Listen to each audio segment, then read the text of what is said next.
Shalom saudara, jumpa lagi bersama saya Patrick Smith di channel saya. Saudara, 2 atau 3 hari yang lalu saya menonton video yang ini. Sampai kemarin saya masih menunggu tanggapan dari Allegro sebenarnya. Tapi sudah 2 hari belum ada video tanggapan dari Mas Baginda Allegro, ya Romo Allegro. Tidak ada tanggapan dari dia untuk video itu.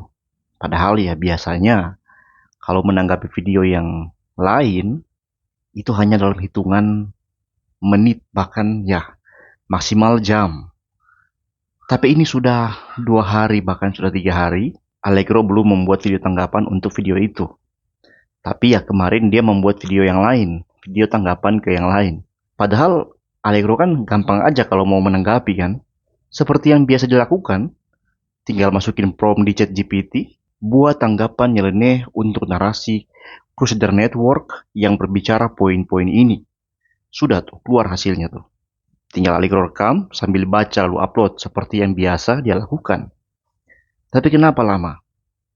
Jawabannya karena kalau Allegro menanggapi video CN itu pun dengan bantuan ChatGPT, ChatGPT itu hanya akan refer pada perdebatan umum antara kontra Vatikan II dan pro Vatikan II yang hanya akan semakin menyatakan bahwa Katolik yang selama ini Allegro puji sembah dan muliakan ternyata sedang memiliki problematika yang serius, yang fatal. Ya fatal karena kaum kontra Vatikan II itu bukan hanya menolak Vatikan II sebagai konsili yang sah, tapi bahkan mengutuk dan menganggap konsili itu adalah konsili iblis yang meracuni dan menipu gereja Katolik mereka sendiri. Menerima konsili Vatikan II untuk mereka itu berarti melawan Kristus dan memuja iblis. Di saat yang sama, sebaliknya, yang pro Vatikan II itu harus percaya pada apapun yang diputuskan konsili sebagai sesuatu yang tidak bisa salah. Orang-orang yang pro Vatikan II, saudara-saudara, itu sudah terdoktrin bahwa apapun yang diputuskan konsili itu harus dijadikan tolok ukur kebenaran, bahkan bagi keputusan konsili-konsili sebelumnya, termasuk bagi Alkitab. Setiap keputusan konsili sebelumnya, saudara-saudara, itu kalau tadinya keputusannya A dan bukan B, itu bisa berbalik interpretasinya menjadi B dan bukan A. Kalau ternyata keputusan konsili yang terbaru adalah B. Ya contoh nyatanya adalah doktrin atau dogma extra ecclesia nulla salus kan. Konsili Lateran yang keempat tahun 1215, Paus Innocentius III dalam dokumen konsili itu dia kan sudah bilang dengan sangat jelas dan sangat tegas. Memang ada satu gereja universal umat beriman. Di luar gereja itu tidak ada seorang pun yang diselamatkan. Itu Konsili Lateran keempat. Konsili Florence 1438-1445, dogma itu ditegaskan kembali.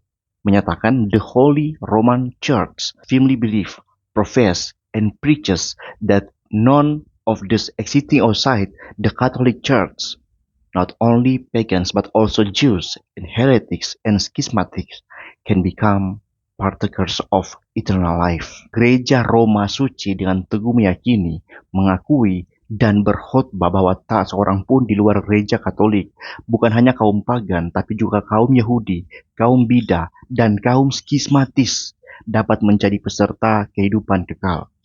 Jadi saudara di konsili ini, mereka itu lebih eksplisit dengan kata Roma, ya, karena kalau hanya mengacu pada Konsili Lateran 4 yang hanya menggunakan frasa gereja Katolik, ya Ortodoks Timur juga mengaku sebagai gereja Katolik kan.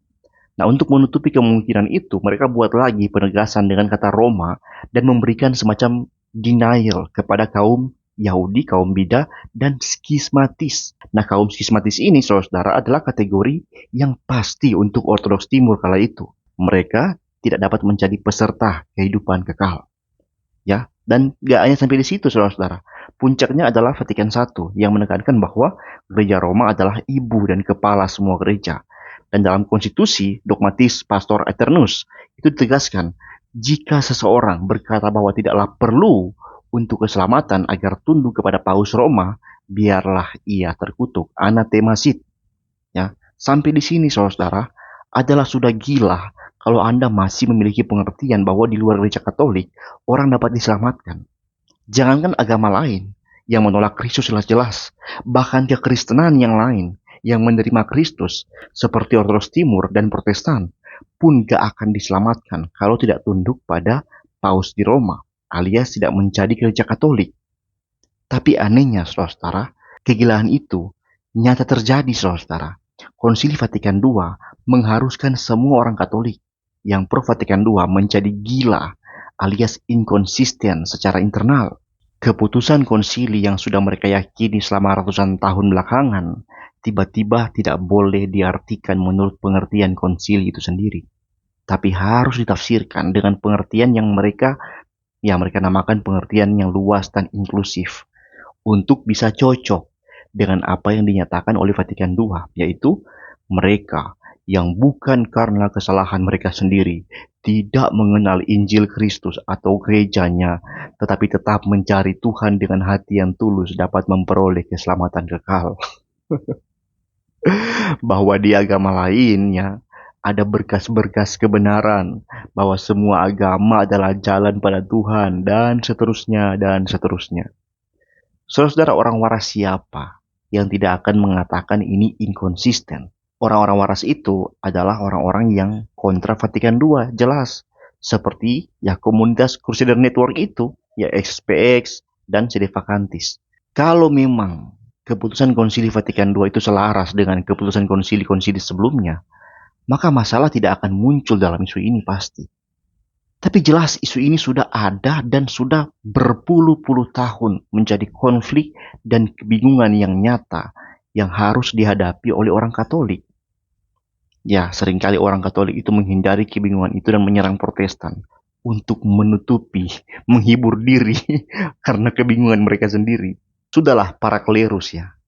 Ya mungkin ya sebagian besar klerus itu bodoh-bodoh amat mereka. Yang penting mereka masih bisa terima gaji dari kolektor umat yang naif, yang juga bodoh amat dengan inkonsistensi ini. Tapi umat awam yang tidak naif, yang berpikir kritis, yang waras, mereka pasti gelisah dong. Mereka pasti bingung, serta bergumul juga. Karena mereka sadar, saudara, Vatikan II itu secara nggak langsung menerima kutuk dari konsili sebelumnya. Jelas, konstitusi dogmatis Pastor Aeternus itu ditegaskan, jika seseorang berkata bahwa tidaklah perlu untuk keselamatan agar tunduk pada Paus Roma, biarlah ia terkutuk. Nah, ini bukan cuma seseorang, satu kelompok orang di Vatikan II. Orang boleh selamat loh tanpa tunduk pada Paus Roma kan? Ya, Vatikan II bilang apa? Jelas, orang bisa selamat tanpa tunduk pada Paus Roma, asalkan bukan kesalahannya sendiri. Di Pastor Aeternus nggak ada itu, embel-embel seperti itu. Ya, jadi penafsirannya yang dirubah. Tapi kalau kita kembali kepada pengertian yang sebenarnya, apakah memang seperti itu? Kan tidak. Menariknya, saudara, orang-orang awam yang waras dan kritis sadar bahwa adalah sebenarnya lebih aman untuk menolak Vatikan II daripada menerimanya. Karena ya, pada fakta menariknya, tidak ada semacam penegasan bahwa kalau tidak menerima keputusan Konsili Vatikan II, mereka terkutuk. Yang ada mereka hanya dikatakan melanggar hukum ketaatan. Paus Yohanes Paulus yang kedua dan Paus Benediktus ya yang ke-14 itu beberapa kali menyatakan bahwa umat Katolik itu wajib menerima Konsili Vatikan II sebagai bagian dari magisterium gereja. Contoh, Paus Yohanes Paulus yang kedua itu dalam Ecclesia Dei tahun 88 itu pernah bilang kan, adalah tidak dapat diterima untuk mempertanyakan identitas Konsili Vatikan II. Jadi dia tidak mengucapkan kutukan, tidak ada anatema. Hanya saja pernyataan ini mengindikasikan bahwa menolak Vatikan II adalah tidak taat dan bukan terkutuk. Makanya sebenarnya secara dogmatis, saudara, lebih aman untuk berdiri bersama dengan Crusader Network itu. Tapi kalau secara pastoral lebih aman berdiri bersama dengan Vatikan II. Banyak orang gila di dalam Roma Katolik itu nggak mau berdiri bersama dengan salah satu dari keduanya secara jelas. Mereka menggunakan cara menjadi orang gila yang munafik. Untuk menjaga ekumenisme dengan agama lain, mereka akan berdiri bersama dengan Vatikan II. Tapi untuk memperdalam jurang pemisah dengan gereja-gereja saingan mereka, seperti Ortodoks ataupun Protestan, ya Protestan apalagi, mereka akan berdiri bersama dengan kontra Vatikan II ini. Mereka itu nggak lagi peduli dengan kebenaran dogmatis ataupun kebenaran pastoral sebenarnya. Yang mereka pedulikan adalah yang penting Katolik. Yang penting Katolik. Mau salah ke, mau inkonsisten ke, mau apapun ke, yang penting tetap Katolik. Dan ini adalah sikap yang paling banyak dianut oleh orang Katolik yang gila ini. Berhadapan dengan kaum non-Kristen, Islam, dan lain-lain, mereka akan menggunakan terminologi-terminologi Vatikan II, ekumenisme, secercah kebenaran, inklusif, dan sebagainya. Tapi saat berhadapan dengan kekristenan yang lain, denominasi yang lain, mereka akan menggunakan terminologi-terminologi pra-Vatikan II, anatema, skismatik, bidat, heresi, dan sebagainya. Inilah posisi Patris Allegro yang sebenarnya, saudara-saudara.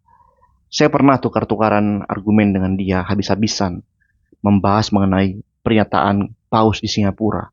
Dia membela mati-matian posisi inklusivisme Vatikan II atas agama-agama lain. Tapi di saat yang sama, dia terus-menerus menyuarakan permusuhan dan kebencian terhadap kekristenan yang lain.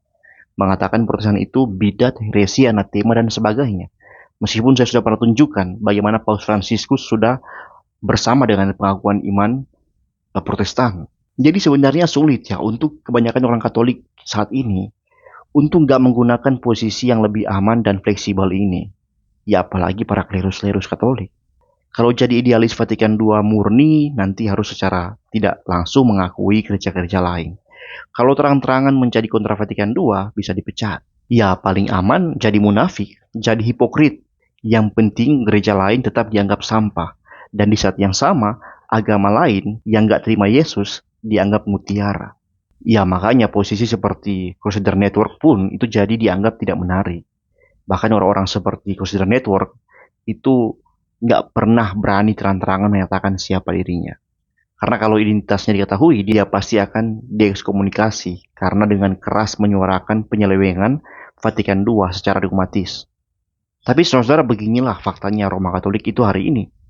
Kebenaran menurut mereka bukan lagi sesuatu yang objektif. Kalau kita Protestan, jelas kebenaran objektif itu adalah Alkitab. Kalau Ortodoks Timur, kebenaran objektif itu adalah 7 konsili ekumenis. Kalau Katolik, nggak ada kebenaran objektif. Mereka secara terpaksa harus menolak kebenaran objektif. Dipaksa untuk menjadi subjektif. Terima kesalahan dogmatis Vatikan II, artinya kebenaran objektif itu nggak lagi penting. Di saat yang sama, mau menganggap mentaati Vatikan II pun tidak bisa karena mereka secara diam-diam harus melawan Vatikan II yang mengakui keselamatan tersedia di dalam kekristenan yang lain juga. Artinya ya tadi, mereka harus jadi bercabang lidah di sini dan memutuskan apa itu benar, bahkan bisa berubah-ubah tergantung konteks dan situasi. Kalau berhadapan dengan Islam, Hindu, dan Buddha dan lain-lain, mereka harus jadi Vatikan II. Kalau dengan kekristenan yang lain, mereka harus jadi Lateran IV. Inilah yang disebut dengan orang-orang munafik dan licik serta penipu. Dan Roma Katolik lah yang memproduksi orang-orang berhati licik, munafik, hipokrit, bercabang lidah, dan subjektif ini. Kaum sufis. Orang-orang Katolik adalah orang-orang sufis. Mereka nggak peduli dengan kebenaran objektif. Yang mereka peduli adalah bagaimana merangkai kata-kata agar tetap terlihat pintar, terlihat benar. Yang jadi PR bagi mereka yang sufis-sufis Katolik ini adalah ketika mereka harus berhadapan dengan orang-orang seperti ya kaum-kaum yang waras dan lurus tapi bertopeng seperti CN itu. Mereka sulit lawan mereka. Mari ya kita nantikan apa tanggapan Allegro. Sudah 2 hari Allegro belum buat tanggapan untuk CN. Saya penasaran, apakah dugaan saya bahwa mereka yang munafik-munafik yang pro Vatikan II ini memang tidak akan mampu dan tidak akan berani secara terbuka berargumen melawan CN ya, ataukah tidak? Kita akan lihat. Karena dengan beginilah sebenarnya kita Protestan akan melihat kebusukan mereka dibongkar. Bahwa mereka adalah orang-orang munafik yang hati mereka sudah rusak oleh inkonsistensi institusi yang mereka puja-puji selama ini. Jadi silakan Allegro, sebelum Anda keluar-keluar bilang Protestan begini begono, coba sempatkan waktu 1 hari dulu, buatin konten, tanggapin orang di dalam rumah Anda sendiri ya. Hadapi dulu masalah rumah tangga Anda sendiri. Jangan teriak-teriak kepada tetangga, oh rumah kebakaran. Tapi ternyata rumah Anda sudah habis terbakar. Parah men, parah.